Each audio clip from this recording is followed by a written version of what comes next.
जी ख्वाजा साहब, आप शहबाज शरीफ साहब की तरफ से आप स्टार्ट करेंगे? जी, ख्वाजा मोहम्मद आसिफ साहब। जी मोहतरम।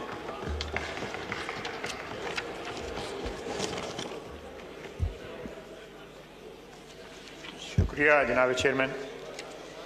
मैं लीडर ऑफ अपोजिशन आज तशरीफ़ नहीं रखते। जी order in the house please. जी ऑनरेबल मेंबरान से गुजारिश है कि अपनी अपनी सीटों पर तशरीफ रखें। जी तो मेरे नातवा कंधों पे ये जिम्मेदारी आई है कि मैं प्रेसिडेंशियल एड्रेस पे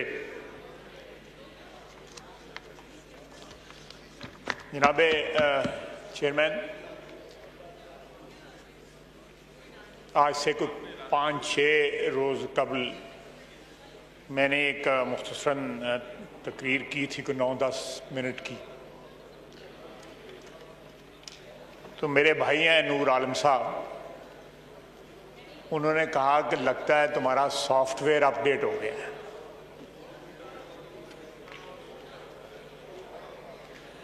मुझे लगता है जिस किस्म के हालात जा रहे हैं, हम सब का सॉफ्टवेयर जो है ना वो अपडेट होने के करीब पहुंचा हुआ है।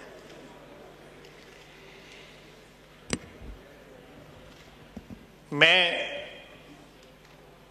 आज से तकरीबन 10-12 दिन पहले इस हाउस के एक बड़ी तादाद अराकीन की जो है उनको ब्रीफिंग दी गई।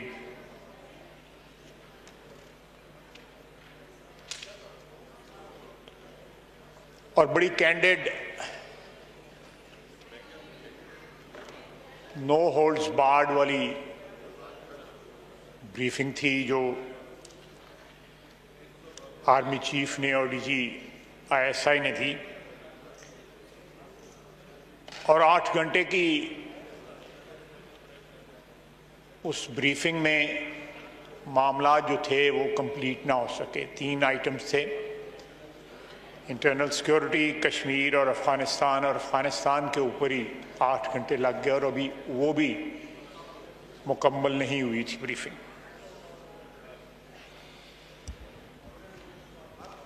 जनाब वाला, कोई भी मुल्क जो है खुसूसन अपने खित्ते में, अपने हमसाये में जो सूरत हाल डेवलप हो रही हो, उससे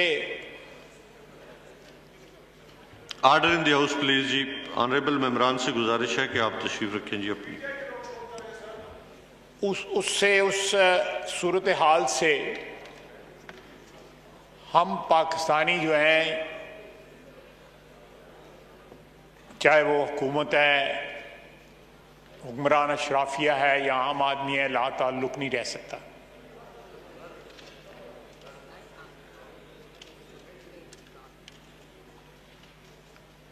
आज से चंद रोज कबल अमेरिकन रात के अंधेरे में अफगानिस्तान में $2 ट्रिलियन खर्च करके 3500 फौजी जो है नेटो के मरवा के वहां से चले गए।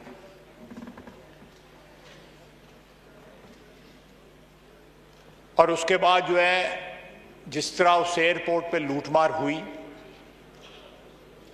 और पिछले चंद रोज से जिस तरह एक एक्सोडस जो है, जो लोग अफगानिस्तान छोड़ना चाहते हैं पेशतर इसके कि वहाँ पे कोई तब्दीली आए, उनका एक रश है एयरपोर्ट के ऊपर और चार्टर्ड प्लेन्स के ऊपर वो लोग अफगानिस्तान छोड़ के जा रहे हैं। हम दुआ गो हैं, बसीयत पाकिस्तानी, बसीयत हमसाये, बसीयत मुसलमान बरादर मुल्क होने के, कि जो भी आइंदा आने वाले दिनों में अफगानिस्तान में जो कुछ भी होता है वो अफगान अवाम के लिए बेहतर हो। पिछले 35-40 साल से, 50 साल से जिस तरह वहाँ पे बदअमनी रही है और अफगानिस्तान जो है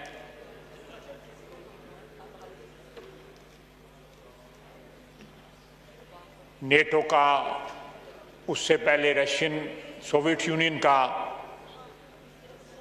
की मुदाखलत की वजह से एक जंग का अखाड़ा बना हुआ था। हम दुआगो हैं कि वहाँ पे जो भी तब्दीली आए वो अफ़गानिस्तान के अवाम के लिए बेहतर हो, वहाँ पे अमन कायम हो, वहाँ पे खुशहाली हो और आखिरकार वहाँ पे एक ऐसी हुकूमत हो जो ना सिर्फ अफ़गानिस्तान के लिए बल्कि सबसे पहले अफ़गानिस्तान के लिए, बाद में बाकी खित्ते के लिए भी एक अच्छी हुकूमत जो है साबित हो। लेकिन जनाब चेयरमैन, जहां पे ये सारे खित्ते के लिए, सारी दुनिया के लम्हा फिक्रिया है, हमें पाकिस्तानियों को जो इस जंग में तकरीबन डायरेक्टली इन्वॉल्व रहे हैं 70 की दहाई से, हमें भी ये गौर करना पड़ेगा कि जो फैसले हमने माजी में किए स्ट्रेटेजिक डेप्थ के लिए, वो फैसले दुरुस्त साबित हुए हैं या सही साबित हुए हैं। हालात और वाक़यात ने यह साबित किया है कि वो फैसले गलत थे। उस दिन यहाँ पे उस ब्रीफिंग के दौरान शाहिद अब्बासी साहब ने बड़ी खूबसूरत बात की। उन्होंने मोहसिन दावड़ की तरफ इशारा करके कहा कि ये लोग हमारी स्ट्रेटेजिक डेप्थ है, बजाय इसके कि हम अपनी सरहद के उस पार स्ट्रेटेजिक डेप्थ ढूंढें। हम ये जो हमारे भाई हैं, जो पाकिस्तानी हैं, हमारे इस ज़मीन पे इनका उतना ही हक है जितना मेरा और आपका हक है। इनको गले लगाएं, इनको जिम्मेदार बनाएं स्ट्रेटेजिक डेप्थ का। अगर वहां पे कोई एलिनेशन है तो उस एलिनेशन को दूर करें। ये सारे हालात जो इस वक्त अनफोल्ड हो रहे हैं हमारे हमसाया में, वो इस बात को और ज्यादा इंपॉर्टेंट कर देते हैं कि हमारे सरहद के साथ बसने वाले पाकिस्तानी जो है वो मेन स्ट्रीम पाकिस्तानी कौम का प्रोसेस का जो है हिस्सा हो। जनाब वाला, जिस तरह अल्लाह माफ़ करे अब फिर कोविड का पिछले 3-4 दिन से शोर मचा हुआ है। वो कहते हैं कि कोविड अगर किसी शख्स को पहले ही कोई इमराज हो, चाहे डायबिटीज़ हो, ब्लड प्रेशर हो, हार्ट का पेशेंट हो, तो अगर उनको कोविड हो तो उनके चल बसने के चांसेस ज़्यादा होते हैं। इसी तरह हमारे मुल्क के अंदर इस वक्त खुदा न खास्ता अगर हालात ख़राब होते हैं तो जिस किस्म की फॉल्ट लाइंस हमारे मुल्क में हैं इस वक्त,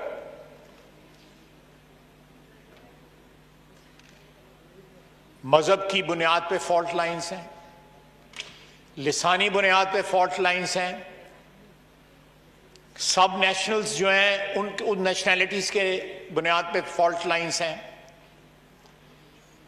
आप तमाम सूबों में देख लें, आपको एक फ्रैक्चर्ड सोसाइटी जो है वो नजर आएगी। इस सूरत हाल में जब आपकी सोसाइटी में इतनी जो है वो निफाक हो, इतनी फॉल्ट लाइंस हो, मल्टीपल फॉल्ट लाइंस हो, तो खुदा न खास्ता अगर बाहर से कोई क्राइसिस हमारे सर पे आन पड़ी तो हम किस तरह उनका मुकाबला करेंगे। ये सूरत हाल जो डेवलप हो रही है,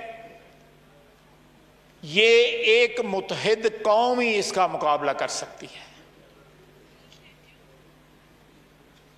जिसमें पंजाबी भी खुश हो, जिसमें बलोची भी खुश हो, सिंधी भी खुश हो, पश्तून भी खुश हो। वो एक इकाई का हिस्सा हो तो फिर तो हम मुकाबला कर सकेंगे, नहीं तो ये क्राइसिस जो डेवलप हो रही है जिसका हमें कतई तौर पे इस वक्त एहसास नहीं है। मैं उस ब्रीफिंग में मौजूद था। जिस तरह फ्रैंकली मैं मशकूर हूं उनका, ब्रीफिंग देने जो टीम आई थी, और जिस तरह आर्मी चीफ ने और डीजीआई ने जो है तफसील से बातें बताई,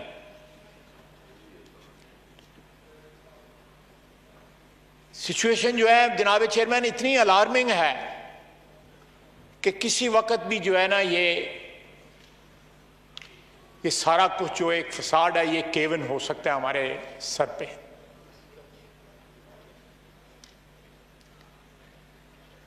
तो जिस घर के अंदर इतना नफाक हो, यूनिटी ना हो, जहां आइन जो है वो उसकी कोई तकरीम ना हो, किसी भी रियासत को चलाने के लिए आइन का एहतराम जो है या किसी भी सिस्टम को चलाने के लिए आइन का एहतराम जो है वो बहुत जरूरी है हमारी एग्जिस्टेंस के लिए। पिछले 72 साल में, वैसे तो हमने 72 साल गुजार लिए हैं, लेकिन ये ट्रेडमिल के ऊपर भागने की मुतरादिफ है कि आप एक्चुअली कोई डिस्टेंस कवर नहीं कर रहे होते, लेकिन ट्रेडमिल के मीटर के ऊपर 6 मील भी हो जाता है, 10 मील भी हो जाता है, 15 भी हो जाते हैं। तो we have not covered any real area और real distance in last 72 years. बावजूद इस बात के कि हमें इतने दचके लगे हैं, आज भी ये हाउस जो है ये आइन के, मेरी इंटरप्रिटेशन जो है, मेरे साथियों की इंटरप्रिटेशन भी यही होगी कि आइन के मुताबिक जो है ये सबसे बड़ा, सबसे कुव्वत वाला अदारा है आइन के तहत जो है, क्योंकि ये अवामी वोट से, अवामी राय से वजूद में आया है, तश्कील में आया है। आप अपने आप से पूछें, मैं पूछता हूं, बाकी मेंबरान पूछते हैं कि क्या वाकई हम इतना कुव्वत वाला अदारा है? क्या जो आइन कुव्वत हमें देता है, क्या वो हमारे पास कुव्वत है? जब हम कहते हैं वोट को इज्जत दो, तो उसका यह मतलब है कि जिन वोट से इलेक्ट होके हम यहां पे आए हैं, और आइन जो हमें कुव्वत देता है, आइन जो हमें इख्तियार देता है, वो हम इंडिपेंडेंटली उसको एक्सरसाइज कर सकें। अगर हम नहीं कर सकते तो वोट की इज्जत जो है वो नहीं हो रही, उसकी हुर्मत का पास नहीं हो रहा। अगले दिन टेलीविजन पे बहस हो रही थी और आम बड़े जिम्मेदार अशखास जो हैं, वजीर आजम साहब, कायदे ईवान जो हैं, उन्होंने कहा चंद दिन पहले कि तमाम तर इंतखाबात जो हैं वो उनके ऊपर सवालिया निशान है, जितने भी पाकिस्तान में हुए। एक जो है वो ठीक हुआ, उसके नतीजे में मुल्क टूट गया। ये हमारी तारीख का हिस्सा है। वो हेनरी किसिंजर ने जमशेद मार्कर को कहा कि किसी कौम में या किसी रियासत में कोई क्राइसिस होती है, पॉलिटिकल क्राइसिस या इकोनॉमिक क्राइसिस, तो उसके लिए वो इलेक्शन करवा लेते हैं, नई मैंडेट ले लेते हैं। तुम्हारे मुल्क में जब भी इलेक्शन होते हैं उससे क्राइसिस पैदा होती है, क्राइसिस हल नहीं होती बल्कि क्राइसिस पैदा हो जाती है। मेरा ख्याल है इससे ज्यादा कोई सच नहीं हो सकता हमारे मुल्क की तारीख के मुतल्लक। लेकिन यह देखा जाए कि आज ये सिचुएशन क्यों है। मैं भी किसी को इल्जाम दूंगा, किसी को इसका जिम्मेदार ठहराऊंगा, आप भी ठहराएंगे और भी ठहराएंगे। मेरे नजदीक जो है उर्फ़ आम में एस्टेब्लिशमेंट जो है वो पिंडी को कहा जाता है, हमारी फौज को कहा जाता है। मेरे नज़दीक एस्टेब्लिशमेंट जो तमाम पावरफुल लोग हैं, 400 हैं, 500 हैं या 1000 हैं, वो एस्टेब्लिशमेंट है। चाहे वो सियासतदान है, सरफहरिस्त सियासतदान है, अदलिया है, फौज है, मीडिया है, ब्यूरोक्रेसी है। और अगर पिछले 72 साल में जो कॉन्स्टिट्यूशनल डिफाइंड बाउंड्रीज थी वो ट्रेसपास हुई हैं या एनक्रोच हुई हैं, तो सबसे ज्यादा कसूर उसमें सियासतदानों का है। हम अपने इक्तदार के लिए दाएं बाएं जो है 1950 की दहाई के अवाइल से देख रहे हैं। Order in the house please. और जब देखते हैं तो फिर लाजमी तौर पे जिनको आवाज देते हैं, आहिस्ता आहिस्ता फिर वो आपकी टेरिटरी पे उनका कब्जा बढ़ता जाता है। और आज ये 72 साल या 73 साल के बाद हमारी टेरिटरी जो है, जो आइन में डिफाइंड है, उससे सुकड़ के बड़ी महदूद रह गई है।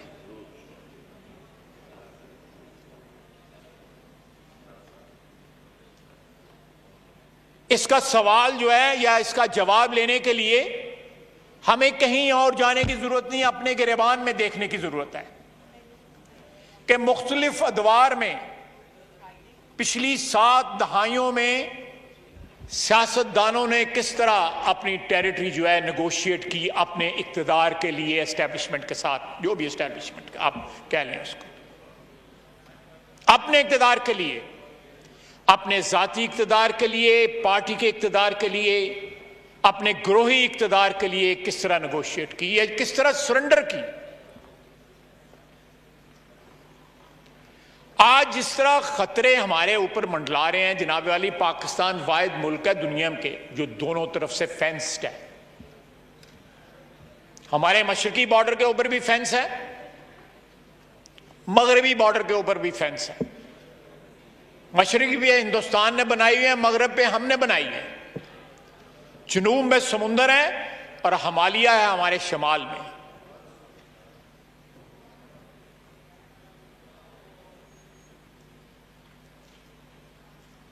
और उसको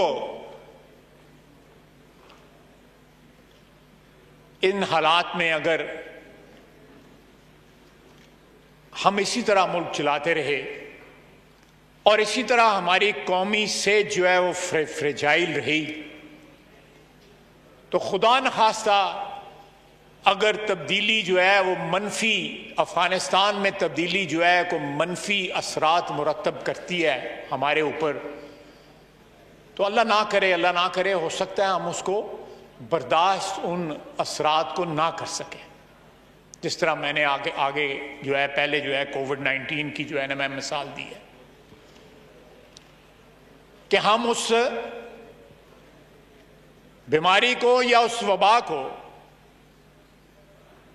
या जो खतरा है, उस जो लाहक है इस वक्त सारा कुछ सब अच्छे की आवाज है, लेकिन जो अनफॉर्चुनेट सिचुएशन अनफोल्ड हो रही है इस वक्त अफगानिस्तान में, फैसले अफगानी अवाम करेगी, हम नहीं करेंगे उसके लिए। माजी में हमने उनके लिए फैसले करने की कोशिश की, बैनुल अक़वामी जो ताकतें हैं उन्होंने उनके लिए फैसले करने की कोशिश की,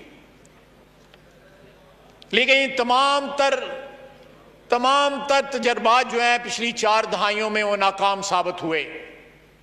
चाहे वो सोवियत यूनियन का था, उसके बाद जो 90 की दहाई में हुआ, उसके बाद 9/11 के बाद जो कुछ हुआ, और जो इस पिछली जो दहाई गुजरी है उसमें जो कुछ हुआ,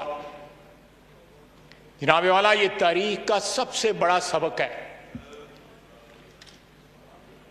$2 ट्रिलियन जो है अमेरिका ने लगाया है। जितनी भी इंटरवेंशंस की हैं इस इलाके में उन्होंने, वो नाकाम साबित हुए हैं। इराक ले लें, सीरिया ले लें, लीबिया ले लें, मुल्क तबाह हो गए, रियासतें तबाह हो गई, नेस्तो नाबूद हो गई, लेकिन जो मिशन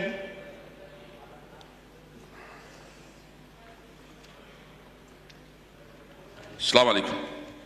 वालेकुम सलाम, जो मिशन या जो स्टेटेड मिशन वो लेके आए नेटो के जो ममालिक थे या आईसैफ के ममालिक जो थे, वो यहां पे आए, बड़े फैनफेयर के साथ आए, बड़े तमतराक के साथ आए,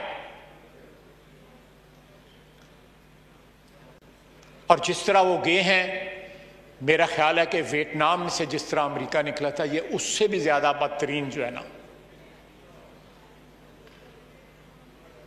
हालात में अमेरिका को यहां से जाना पड़ा। अमेरिका क्यों ये जंगें छेड़ता है, मैं उस बहस में नहीं पढ़ना चाहता। ये ट्रिलियंस ऑफ डॉलर अमेरिका में किन जो है वो उसमें जाते हैं, किन की जेब में जाते हैं। पिछले 1.5 साल में कोविड के दौरान वहां पे 100 बिलियनियर नए बने, लेकिन अनएम्प्लॉयमेंट जो है 3 पॉइंट कुछ से 6 पॉइंट कुछ पे चली गई। जनाब speaker, order in the house please. बड़ा अच्छा किया, बड़ा अच्छा आपने किया। पिछले साल जो है वो सदारती खिताब के ऊपर जो है बहस का कंट्रोवर्सी बड़ी देर चलती रही। मेरे नजदीक जनाब स्पीकर, जिन हालात से हम गुजर रहे हैं उनका एक ही हल है, और वो हल है जो मेरी पार्टी कहती है कि वोट को इज्जत दो, फ्री एंड फेयर इलेक्शंस। आप जब तक फ्री एंड फेयर इलेक्शन इस मुल्क में नहीं कराएंगे, इस मुल्क की बीमारियों का इलाज नहीं हो सकता, कतई नहीं हो सकता। सियासतदान हमेशा पिंडी की तरफ देखते रहेंगे कि कोई हमें कंधा दे, कोई सानू मुंडा दे, कोई आसरा कराए सानू, ताकि इख्तिदार हमारे पास आए। यह रवायत 50 की दहाई के अवाइल से शुरू हुई है, जब 1954 में अयूब खान को डिफेंस मिनिस्टर बनाया गया। वो कमांडेंट चीफ भी थे उस वक्त, मरहूम, अल्लाह उनको वरीक रहमत करे। उस दिन आप मौजूद थे, आप हमारे स्पीकर हैं, आप मौजूद थे जब उन्होंने कहा कि माजी में तमाम हुकूमतों से गलतियां हुई हैं।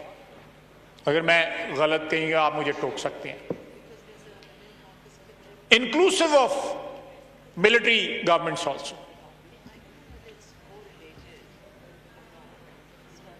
तो जब हमसे इज्तिमाई गलतियां हुई हैं,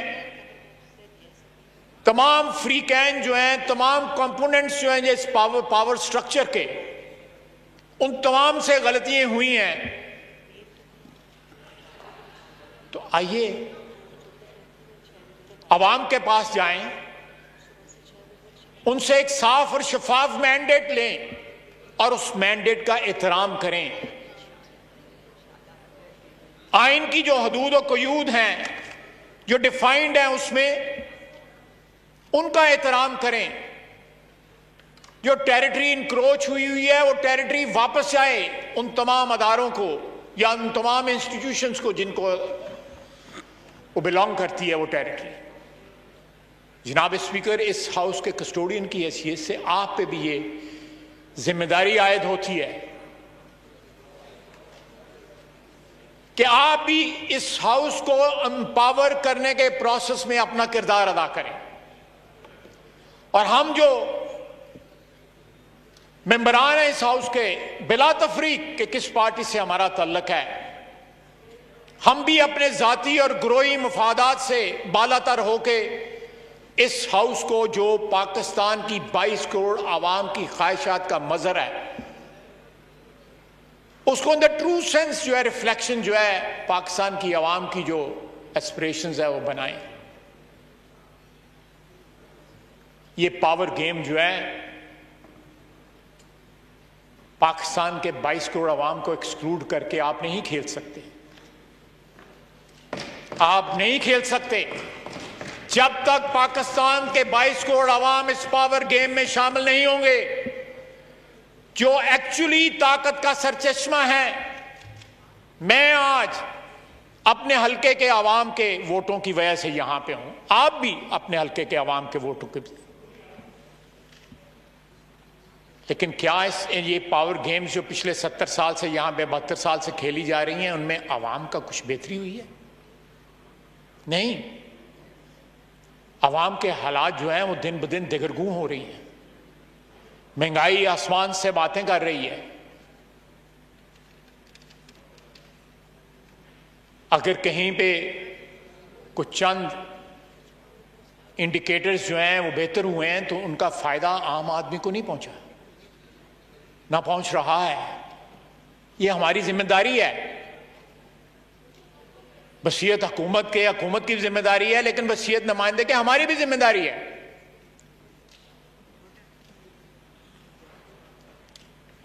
जनाब स्पीकर, हम बात करते हैं सुप्रीमेसी सिविलियन रूल की। ये अल्टीमेट ड्रीम है हमारी किसी भी सियासी वर्कर की कि सिविलियन सुप्रीमेसी जो है वो एस्टैब्लिश हो, और फिर सिविलियन सुप्रीमेसी की भी जो आसान अल्फाज में जो उसका तर्जमा है वो वोट को इज्जत दो है कि आप वोट की उस पर्ची का एहतराम करें, उसकी हुर्मत की हिफाजत करें, वो जिस शख्स को या जिस पार्टी को पड़ा है उसी के लिए ट्रांसलेट हो, तो फिर तो वोट को इज्जत है। सिविलियन सुप्रीमेसी ऑटोमेटिकली एस्टैब्लिश हो जाती है, कोई एफर्ट की जरूरत नहीं है। लेकिन जहां पे तमाम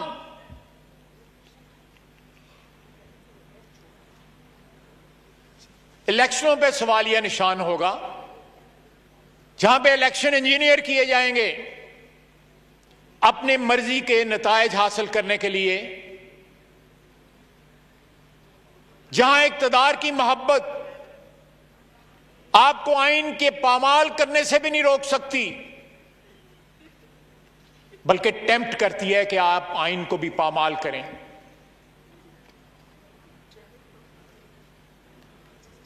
जनाब वाला, ये जनाब स्पीकर, ये हम लोगों की जिम्मेदारी है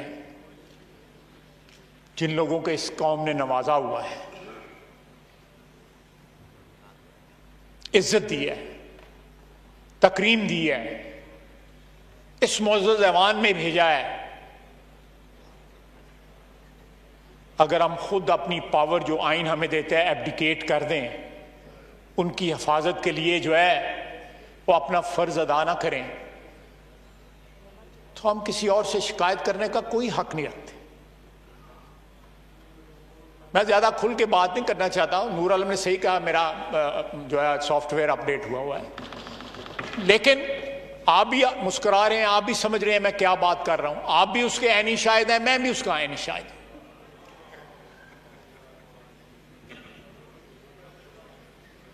जनाब स्पीकर, इट्स हाई टाइम। मैं सोचता हूं, मैं उम्र के उस हिस्से में हूं जहां पे टाइम जो है वो इतना आपके डिस्पोजल पे नहीं होता। मेरी 72 साल उम्र है, अगले महीने में 72 साल का हो जाऊंगा। इस ऐवान में मुझे आए हुए 32 साल हो गए हैं। मुझे जितनी इज्जत जो है इस ऐवान ने दी है, या वोट की इज्जत ने जितनी मेरी इज्जत में इजाफा किया है, मैं कभी सोच भी नहीं सकता था। लेकिन एक ख्वाहिश है कि पिछले 30 साल में जो भी इस ऐवान में हुआ, कई दफा मैं भी उसका हिस्सा होता था। पीपल्स पार्टी में और हमारे में जो एकमरनी 90 की दहाई में रही, जिस तरह दस्तो गरीबान हम रहे, हम उसका हिस्सा थे, मैं भी उसका हिस्सा था। हमने उससे सीखा।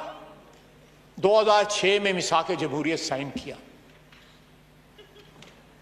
एक के बाद दूसरी हुकूमत ने अपनी टर्म कंप्लीट की, जिस तरह भी हुई, लेकिन एक थ्रेशोल्ड था जो क्रॉस किया गया।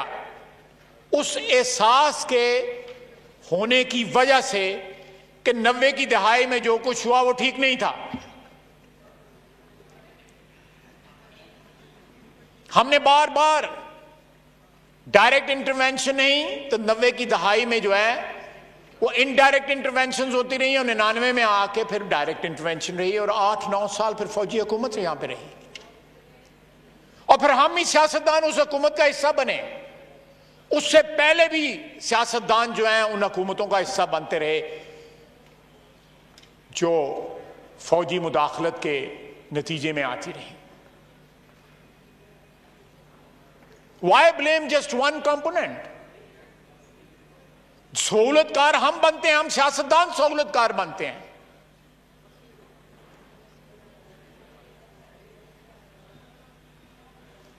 अगर हम सियासतदान सहूलतकार ना बने तो हमारी टेरिटरी जो है, जो आइन हमें अलॉट करता है, उस पर कोई कब्जा ना करे।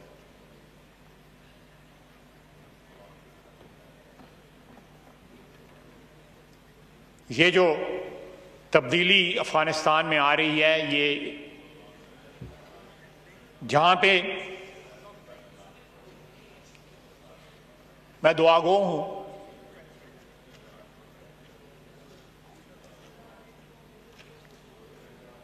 कि अफगानिस्तान को जो भी वहां पे हुक्मरान बनते हैं वो अफगानिस्तान को खुशहाली दें, अमन दें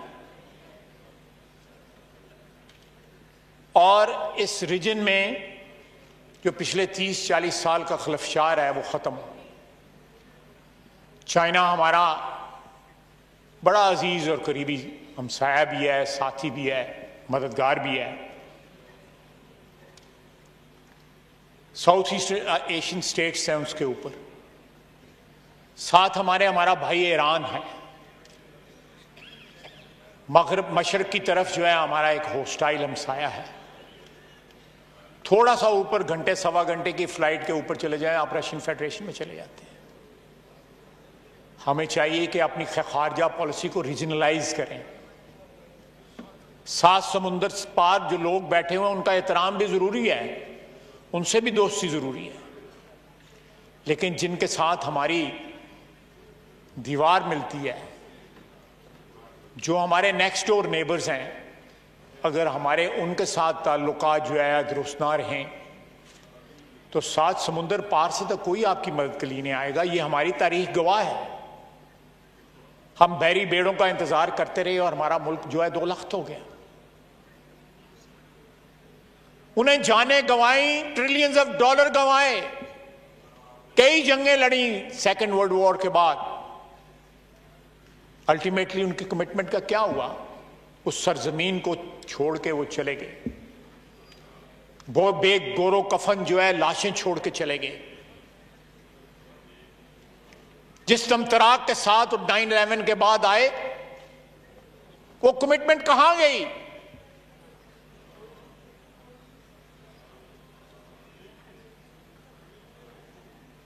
वो एक बेयारो मददगार बगैर किसी मॉडर्न असले के, बगैर किसी टैंक के, बगैर किसी हवाई जहाज के 30 साल से उन्होंने पहले एक सुपर पावर को शिकस्त दी, फिर दूसरी सुपर पावर। ख्वाजा साहब, आपने बहुत अहम टॉपिक छेड़ा है। इसके ऊपर आपके नॉलेज में इससे बताना चाहता हूँ कि हमने एक बहुत बड़ी कॉन्फ्रेंस की है अभी रिसेंटली, जिसमें हमने 5 कंट्रीज जो है जितनी भी सेंट्रल एशियन कंट्री है, ईरान, अफगानिस्तान, उसके स्पीकर को बुलाया था, उसके पार्लियामेंटेरियन को बुलाया था और एक बहुत अच्छी डिस्कशन और डायलॉग हुई है। और हमने अभी उनके साथ एक अंडरस्टैंडिंग बनाई है कि हम जो है ना पाइको को एक प्रॉपर वो बना रहे हैं। तो पार्लियामेंट भी इसमें अपना रोल प्ले कर रही है। इंशाल्लाह ताला आपकी भी हम इसमें पूरा बोलेंगे। प्लीज। थैंक यू स्पीकर साहब, थैंक यू। जनाब वाला, मैं फिर दोहराऊंगा, बात जरूरी है, सारी बातों की कुंजी है इस असेंबली को ताकतवर करें, इस पार्लियामेंट को ताकतवर करें। ये पार्लियामेंट ताकतवर होगी तो सारे मसाइल हल होंगे। ये पार्लियामेंट एक फ्री एंड फेयर इलेक्शन के नतीजे में वजूद में आएगी तो इसकी तकरीम और इसका जो रिस्पेक्ट है वो इंक्रीज होगा। जो यहां पे बजट में जो कुछ यहां पे हुआ या उससे पहले भी होता रहा, आपके ख्याल में या यहां पे जो मेरे दूसरे भाई और बहनें बैठी हुई हैं उससे हमारे को रिस्पेक्ट में जो है इजाफा हुआ? नहीं। हमारे ऊपर जो एतमाद जो थोड़ा बहुत रह गया हुआ था वो भी एतमाद हमने गंवा दिया। हमारे साथ अगर किसी की उम्मीदें वाबस्ता थी हमारे वोटरों की या कौम की, उन उम्मीदों पे भी पानी फिर गया। ये कलेक्टिव फेलियर है जनाब स्पीकर, ये कलेक्टिव फेलियर है हमारा सियासतदानों का। Why blame others? और तारीख गवाह है, आपको हर दौर में 1947 से लेके आज तक 2021 में हर दौर में जो है आपको सहूलतकार जो है वो सियासतदान ही नजर आएंगे। आइन पामाल हुआ, मुल्क दो टुकड़े हुआ, या जो स्पेस थी हमारे पास जो हमें आइन ने, ये पाकिस्तान के अवाम ने दी हुई थी, वो स्पेस हमसे छिन गई। ये वक्त है, मेरा नहीं ख्याल कि हमारे पास जो है वो कुछ ज्यादा वक्त है। हम आज भी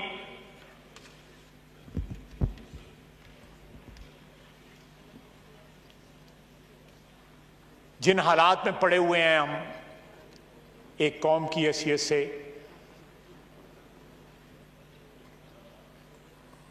या हुक्मरान अशराफिया की हैसियत से,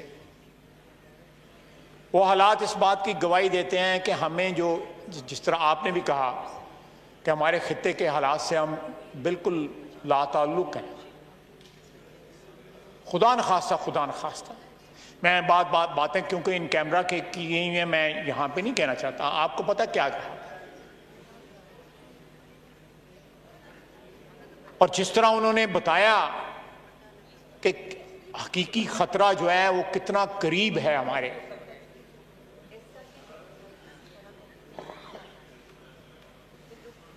हमारे बाद साथियों ने बड़ी अच्छी गुफ्तगू की उस दिन। बात चीजें मुझे भी इल्म में नहीं थी जो हमारे साथियों ने, मोहसिन बैठा हुआ है, मेरा भाई है, इसने की और साथियों ने की। मैंने ज्यादा टाइम लिया है, मैं रैप अप करते हुए अपने आर्गुमेंट को सिर्फ इतना कहूंगा, जनाब स्पीकर मेरी भी जिम्मेदारी है, लेकिन तारीख ने और वक्त ने और अल्लाह ताला की मेहरबानी ने आपको जिस कुर्सी पे बैठाया हुआ है, आपकी बहुत बड़ी जिम्मेदारी बनती है। आप अपनी पार्टी की क़यादत को कहें कि इस हाउस को एम्पावर करें, इस हाउस को एम्पावर करेंगे, पाकिस्तान की अवाम एम्पावर होगी। इस हाउस को बाईपास ना करें। आज जिस जगह पे हम खड़े हैं और हमें एक रियलिटी जो है वो स्टेयर कर रही है, एक खतरा जो है वो हमारे सर पे मंडला रहा है, वो इसलिए है कि हमसे 72 साल में मैं कौम को इसका जब मुजरिम नहीं ठहराऊंगा, मैं जो हम लोग जो प्रिविलेज्ड लोग जो हैं वो सैकड़ों की तादाद में, हजारों की तादाद में भी नहीं है, हमने इस कौम को नाकाम किया है। इस मुल्क में अगर आज रियासत के वजूद को खतरा है, अल्लाह करे ना हो, मेरा अंदाजे गलत हो, लेकिन जो मैंने सुना आज से 8-10 दिन, आपने भी सुना, ये एक हकीकी खतरा है, रियल डेंजर। इसको हम, इसका मुकाबला जो है एक फ्रैक्चर्ड हाउस के साथ या एक फ्रैक्चर्ड स्टेट के साथ, जिसके अंदर मल्टीपल प्रॉब्लम्स हैं, जिसमें अकलीतें जो हैं उनको तहफ़्फ़ुज़ नहीं है, जिसमें सब नेशनैलिटीज हैं, उनकी जो एस्पिरेशंस हैं उस पर स्टेट पूरा नहीं उतरती, जिसमें गरीब और अमीर का फर्क इतना तफावत इतना बढ़ गया है कि वो सस्टेन ही नहीं हो सकता। और आवाम के मैंडेट को, जिस तरह मैंने कहा कि हर पार्टी जो है पिछले 70-72 साल से हर इलेक्शन पे ये इल्जाम लगाती रही है कि ये इलेक्शन चोरी हुआ। We are in deep crisis जनाब स्पीकर। ये वेकअप कॉल है जो कुछ सरहद के उस पार हो रहा है, और अभी भी हमने जागना नहीं है और कॉग्निजेंस नहीं होना सूरत हाल का, तो फिर हम अल्लाह पे सब कुछ उसके हाथ में है। Thank you. तो कादर मुतलक है, वो सब कुछ उसके हाथ में है, लेकिन हाथ पे हाथ धरे मुंतज़िर फरदा हो, ये मुंतज़िर फरदा नहीं रहना चाहिए, हाथ पे हाथ धरे नहीं रहना चाहिए। हमें अल्लाह से दुआ मांगनी चाहिए, मदद मांगनी चाहिए, लेकिन अपने दामन भी साफ रखने चाहिए। बहुत बहुत शुक्रिया जनाब। Thank you ji.